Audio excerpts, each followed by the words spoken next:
The Complete Works of William Shakespeare by William Shakespeare. Act 2. Scene I. A seaport in Cyprus. A platform. Enter Montano and two gentlemen. Montano. What from the Cape can you discern at sea? First Gentleman. Nothing at all, it is a high-wrought flood. I cannot twixt the heaven and the main descry a sail. Montano. Methinks the wind hath spoke aloud at land. A fuller blast ne'er shook our battlements. If it hath ruffianed so upon the sea, what ribs of oak, when mountains melt on them, can hold the mortise? What shall we hear of this? Second Gentleman. A segregation of the Turkish fleet.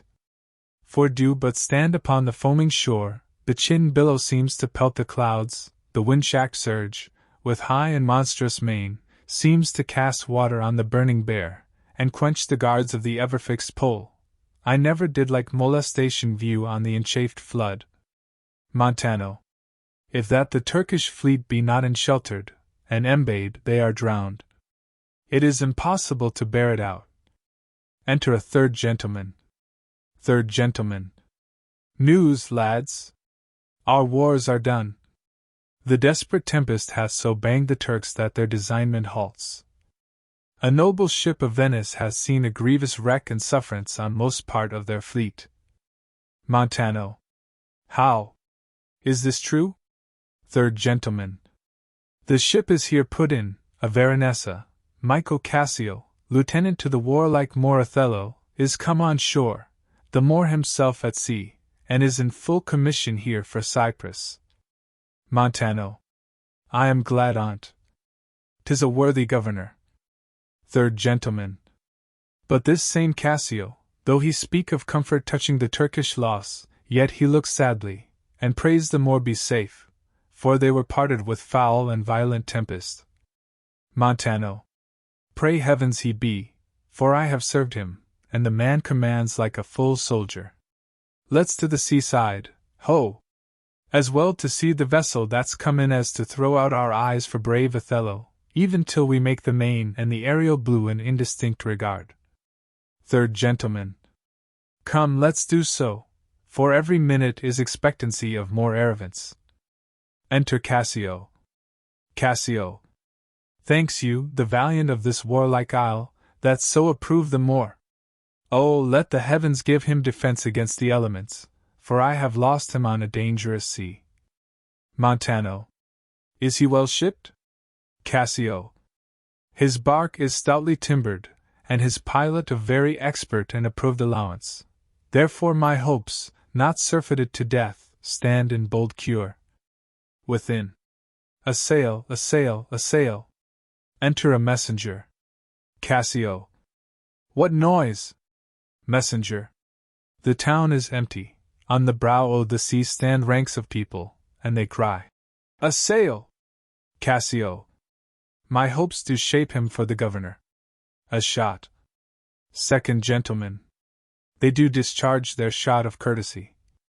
Our friends at least. Cassio. I pray you, sir, go forth, and give us truth who 'tis that is arrived. Second Gentleman. I shall. Exit. Montano. But, good lieutenant, is your general with? Cassio. Most fortunately, he hath achieved a maid that paragon's description and wild fame, one that excels the quirks of blazoning pens, and in the essential vesture of creation does tire the engineer. Enter Second Gentleman. How now? Who has put in? Second Gentleman. 'Tis one Iago, ancient to the general. Cassio. He has had most favorable and happy speed, tempests themselves, high seas, and howling winds, the guttered rocks, and congregated sands, traders and steep to clog the guiltless keel, as having sense of beauty, do omit their mortal natures, letting go safely by the divine Desdemona. Montano. What is she? Cassio. She that I spake of, our great captain's captain, left in the conduct of the bold Iago, whose footing here anticipates our thoughts a night's speed. Great Jove, Othello guard, and swell his sail with thine own powerful breath, that he may bless this bay with his tall ship, make love's quick pants in Desdemona's arms, give renewed fire to our extinct spirits, and bring all Cyprus comfort. Enter Desdemona, Igio, Roderigo, and Emilia. Oh, behold, the riches of the ship is come on shore. You men of Cyprus, let her have your knees. Hail to thee, lady! And the grace of heaven, before, behind thee, and on every hand, and will thee round. Desdemona. I thank you, valiant Cassio. What tidings can you tell me of my lord? Cassio. He is not yet arrived, nor know I aught but that he's well, and will be shortly here. Desdemona. Oh, but I fear how lost you company? Within. A sail, a sail. Cassio. The great contention of the sea and skies parted our fellowship. But hark! A sail. Guns within. Second gentleman. They give their greeting to the citadel. This likewise is a friend. Cassio. See for the news. Exit gentlemen. Good ancient, you are welcome. To Emilia. Welcome, mistress. Let it not gall your patience, good Iago, that I extend my manners. 'Tis my breeding that gives me this bold show of courtesy. Kissing her. Iago. Sir, would she give you so much of her lips as of her tongue she oft bestows on me, you would have enough. Desdemona. Alas, she has no speech. Iago. In faith, too much. I fin. De't still when I have list to sleep. Marry, before your ladyship, I grant, she puts her tongue a little in her heart, and chides with thinking. Emilia. You have little cause to say so. Iago. Come on, you are pictures out of doors, bells in your parlors, wild cats in your kitchens, saints in your injuries, devils being offended, players in your housewifery, and housewives in your beds. Desdemona. Oh, fie upon thee, slanderer! Iago.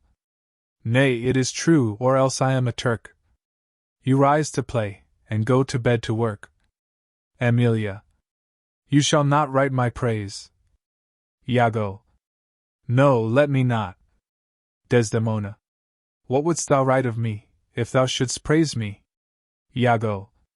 O gentle lady, do not put me to't, for I am nothing if not critical. Desdemona. Come on, essay. There's one gone to the harbor? Iago. Ay, madam. Desdemona. I am not merry, but I do beguile the thing I am by seeming otherwise. Come, how wouldst thou praise me? Iago.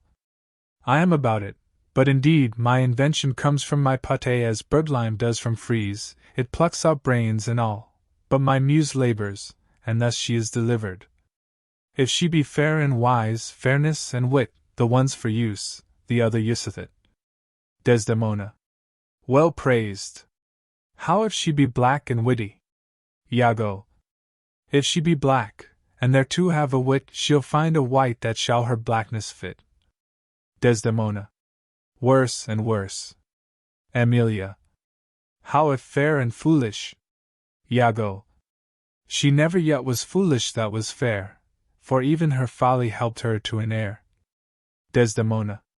These are old fond paradoxes to make fools laugh I the alehouse. What miserable praise hast thou for her that's foul and foolish? Iago. There's none so foul and foolish thereunto, but does foul pranks which fair and wise ones do. Desdemona. O heavy ignorance! Thou praisest the worse best. But what praise couldst thou bestow on a deserving woman indeed, one that in the authority of her merit did justly put on the vouch of very malice itself? Iago. She that was ever fair and never proud, had tongue at will and yet was never loud, never lacked gold and yet went never gay, fled from her wish, and yet said, Now I may. She that, being angered, her revenge being nigh, bade her wrong stay and her displeasure fly. She that in wisdom never was so frail to change the cod's head for the salmon's tail. She that could think and ne'er disclose her mind, see suitors following and not look behind. She was a wight, if ever such wight were. Desdemona. To do what? Iago. to suckle fools and chronicle small beer. Desdemona. O most lame and impotent conclusion! Do not learn of him, Emilia, though he be thy husband. How say you, Cassio?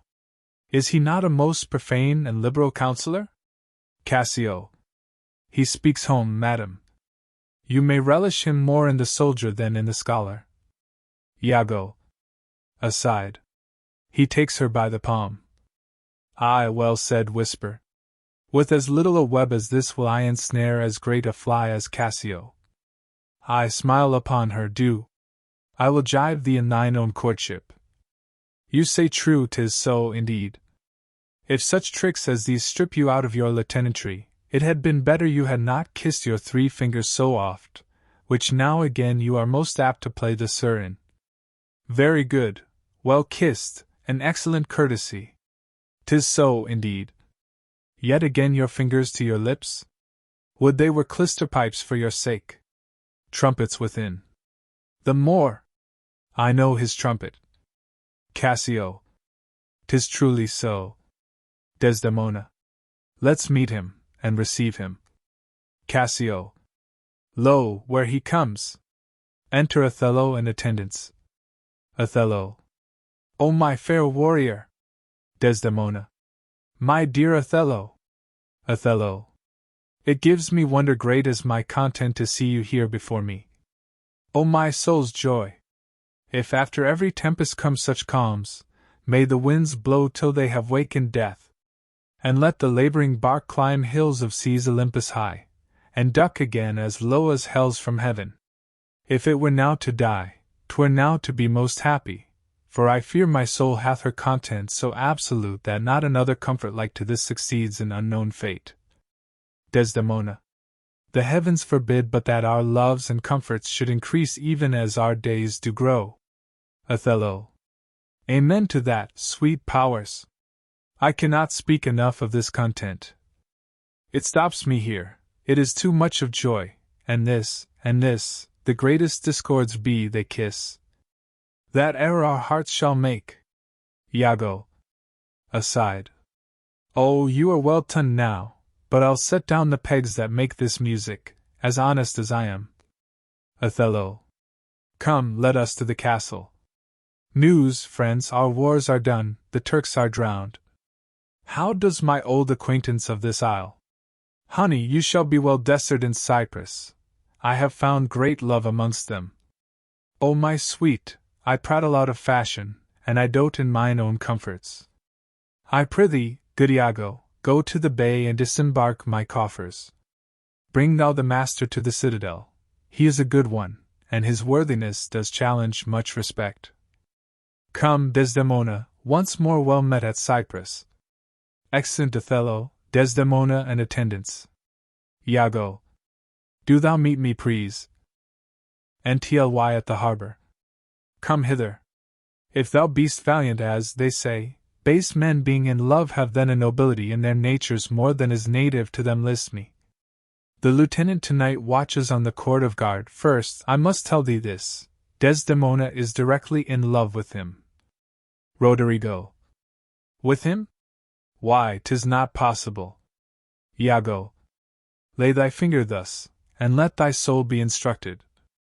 Mark me with what violence she first loved the Moor, but for bragging, and telling her fantastical lies. And will she love him still for prating? Let not thy discreet heart think it.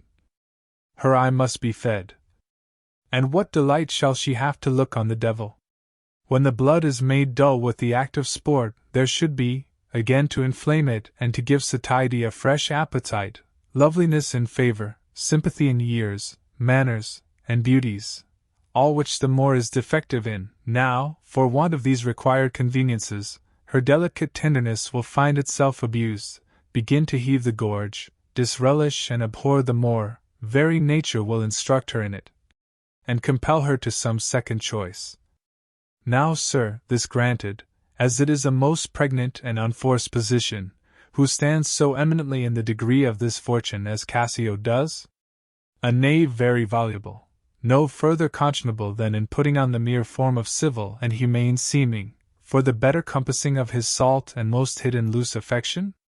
Why, none. A slipper and subtle knave, a finder out of occasions, that has an eye can stamp and counterfeit advantages, though true advantage never present itself, a devilish knave. Besides, the knave is handsome, young, and hath all those requisites in him that folly and green minds look after. A pestilent complete knave, and the woman hath found him already. Roderigo. I cannot believe that in her, she is full of most blessed condition. Iago. Blessed fig's end. The wine she drinks is made of grapes. If she had been blessed, she would never have loved the more. Blessed pudding. Didst thou not see her paddle with the palm of his hand? Didst not mark that? Roderigo. Yes, that I did. But that was but courtesy. Iago. Lechery by this hand. An index and obscure prologue to the history of lust and foul thoughts. They met so near with their lips that their breaths embracked together. Villainous thoughts, Roderigo. When these mutualities so marshal the way, hard at hand comes the master and main exercise, the incorporate conclusion. Pish! But, sir, be ye ruled by me. I have brought you from Venice. Watch you tonight. For the command I'll lay upon you. Cassio knows you not. I'll not be far from you. Do you find some occasion to anger Cassio, either by speaking too loud, or tainting his discipline, or from what other course you please, which the time shall more favorably minister? Roderigo. Well, Iago. Sir, he is rash, and very sudden in choler, and haply with his truncheon may strike at you, provoke him that he may, for even out of that will I cause these of Cyprus to mutiny, whose qualification shall come into no true taste again but by the displanting of Cassio. So shall you have a shorter journey to your desires by the means I shall then have to prefer them, and the impediment most profitably removed, without the which there were no expectation of our prosperity. Roderigo. I will do this, if I can bring it to any opportunity. Iago. I warrant thee. Meet me by and by at the citadel. I must fetch his necessaries ashore. Farewell. Roderigo. Adieu. Exit. Iago. That Cassio loves her, I do well believe it.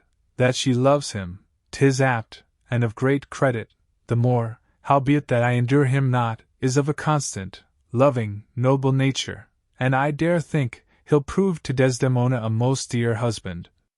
Now I do love her too, not out of absolute lust, though peradventure I stand accountant for as great a sin, but partly led to die at my revenge, for that I do suspect the lusty Moor hath leaped into my seat. The thought whereof doth, like a poisonous mineral, gnaw my inwards, and nothing can or shall content my soul till I am even with him, wife for wife, or, failing so, yet that I put the Moor at least into a jealousy so strong that judgment cannot cure. Which thing to do, if this poor trash of Venice, whom I trash for his quick hunting, stand the putting on, I'll have our Michael Cassio on the hip, abuse him to the Moor in the rank garb, for I fear Cassio with my nightcap too, make the Moor thank me, love me, and reward me for making him egregiously an ass and practicing upon his peace and quiet even to madness. 'Tis here, but yet confused. Knavery's plain face is never seen till lust. Exit. Scene 2. A street. Enter Othello's herald with a proclamation. Herald. It is Othello's pleasure, our noble and valiant general, that upon certain tidings now arrived, importing the mere perdition of the Turkish fleet, every man put himself into triumph, some to dance, some to make bonfires, each man to what sport and revels his edition leads him. For besides these beneficial news, it is the celebration of his nuptial. So much was his pleasure should be proclaimed. All offices are open, and there is full liberty of feasting from this present hour of 5 till the bell have tolled 11. Heaven bless the Isle of Cyprus and our noble General Othello. Exit. Scene 3. A hall in the castle. Enter Othello, Desdemona, Cassio and attendants. Othello. Good Michael, look you to the guard tonight. Let's teach ourselves that honorable stop, not to outsport discretion. Cassio. Iago hath direction what to do. But notwithstanding with my personal eye will I look to't. Othello. Iago is most honest. Michael, good night. Tomorrow with your earliest let me have speech with you. To Desdemona. Come, my dear love, the purchase made, the fruits are to ensue, that profit's yet to come 'tween me and you. Good night. Exeunt Othello, Desdemona and attendants. Enter Igio. Cassio. Welcome, Iago. We must to the watch. Iago. Not this hour, Lieutenant. 'Tis not yet 10 o'clock. Our general cast us thus early for the love of his Desdemona, who let us not therefore blame. He hath not yet made wanton the night with her, and she is sport for Jove. Cassio. She's a most exquisite lady. Iago. And I'll warrant her, full of game. Cassio. Indeed, she is a most fresh and delicate creature. Iago. What an eye she has! Methinks it sounds a parley to provocation. Cassio. An inviting eye, and yet methinks right modest. Iago. And when she speaks, is it not an alarm to love? Cassio. She is indeed perfection. Iago. Well, happiness to their sheets. Come, Lieutenant, I have a stoup of wine, and here without are a brace of Cyprus gallants that would fain have a measure to the health of black Othello. Cassio. Not tonight, good Iago. I have very poor and unhappy brains for drinking. I could well wish courtesy would invent some other custom of entertainment. Iago. Oh, they are our friends, but 1 cup I'll drink for you. Cassio. I have drunk but 1 cup tonight, and that was craftily qualified too, and behold, what innovation it makes here. I am unfortunate in the infirmity, and dare not task my weakness with any more. Iago. What, man? 'Tis a night of revels. The gallants desire it. Cassio. Where are they? Iago. Here at the door. I pray you call them in. Cassio. I'll do't, but it dislikes me. Exit. Iago.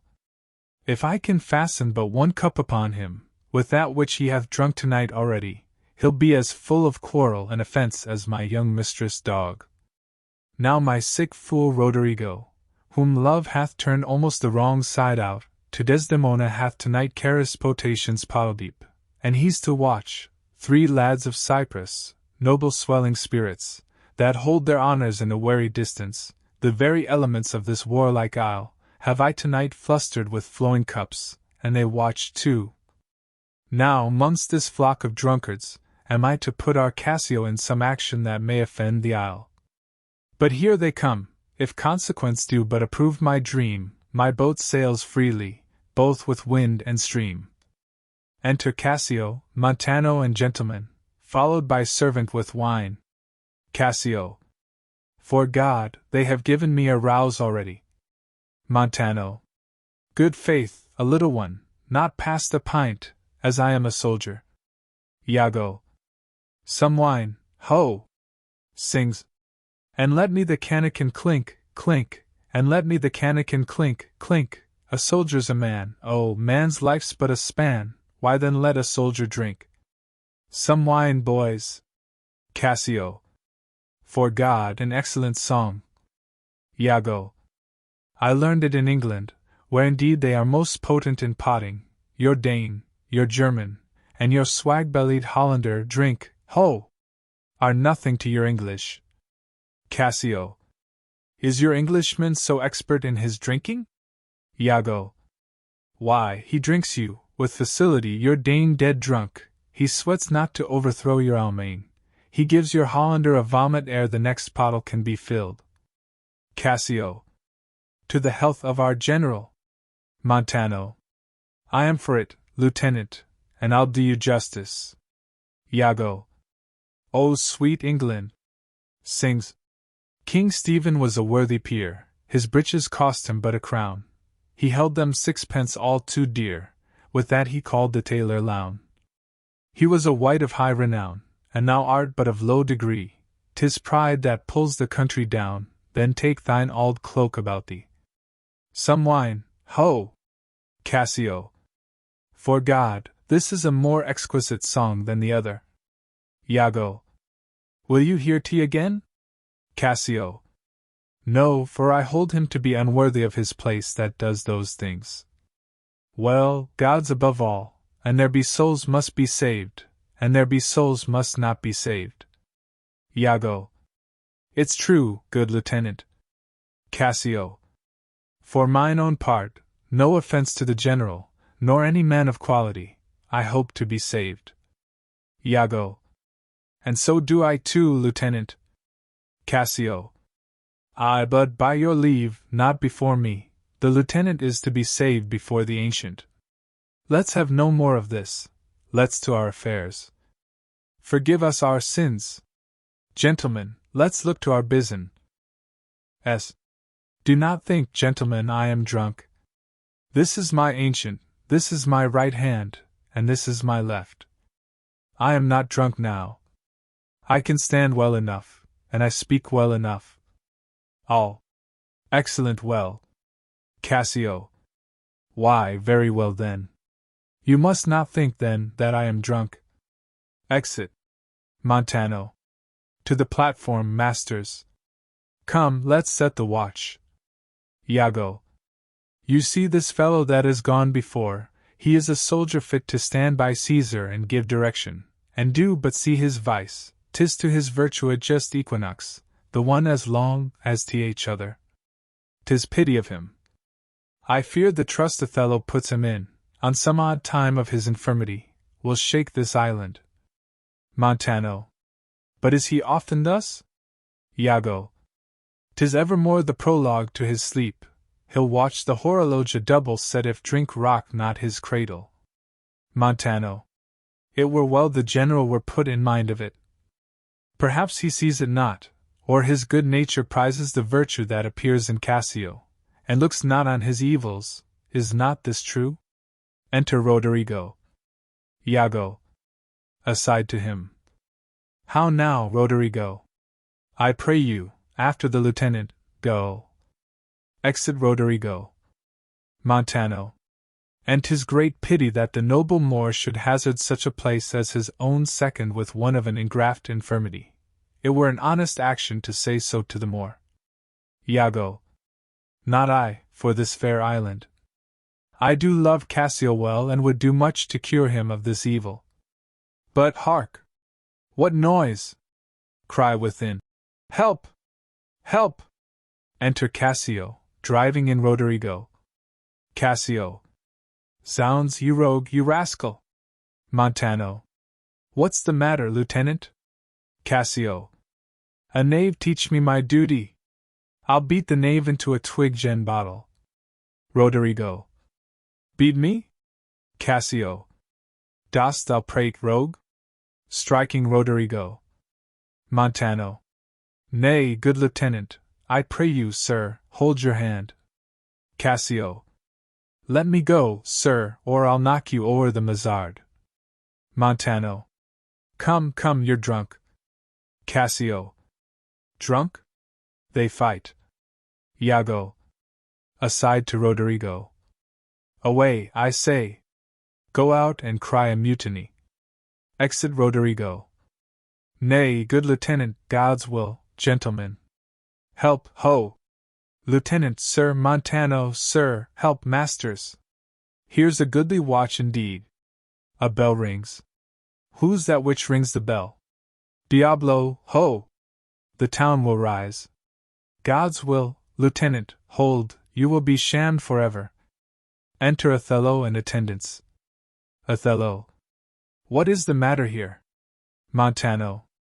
Zounds, I bleed still, I am hurt to the death. Othello. Hold, for your lives. Iago. Hold, ho!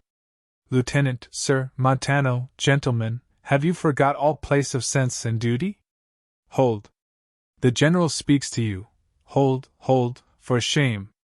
Othello. Why, how now, ho! From whence saith this? Are we turned Turks, and to ourselves do that which heaven hath forbid the Ottomites? For Christian shame, put by this barbarous brawl, he that stirs next to carve for his own rage holds his soul light, he dies upon his motion. Silence that dreadful bell, it frights the owl from her propriety. What is the matter, masters? Honest Iago, that looks dead with grieving, speak, who began this? On thy love I charge thee. Iago. I do not know. Friends all but now, even now, in quarter, and in terms like bride and groom devastating them for bed, and then, but now, as if some planet had unwitted men, swords out, and tilting one at other's breast, in opposition bloody. I cannot speak any beginning to this peevish odds, and would in action glorious I had lost those legs that brought me to a part of it. Othello. How comes it, Michael, you are thus forgot? Cassio. I pray you, pardon me, I cannot speak. Othello. Worthy Montano, you won't be civil.